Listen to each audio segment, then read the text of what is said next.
महाराष्ट्रातील अल्पभूधारक शेतकऱ्यांनो, आता घाबरायचं नाही। शेतीपूरक जोड व्यवसाय करून आपण आपला उत्तम उदरनिर्वाह करू शकतो। आज आपण गोट फार्मची परिपूर्ण माहिती घेऊन आलेलो आहोत। तर गोट फार्मसाठी अनुदान जे आहे ते 50% अनुदान सध्या उपलब्ध आहे।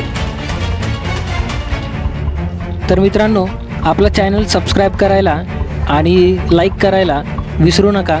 तसेच नवीन व्यवसाय घडवण्यासाठी तुम्ही जास्तीत जास्त हा व्हिडिओ पुढे शेअर करा।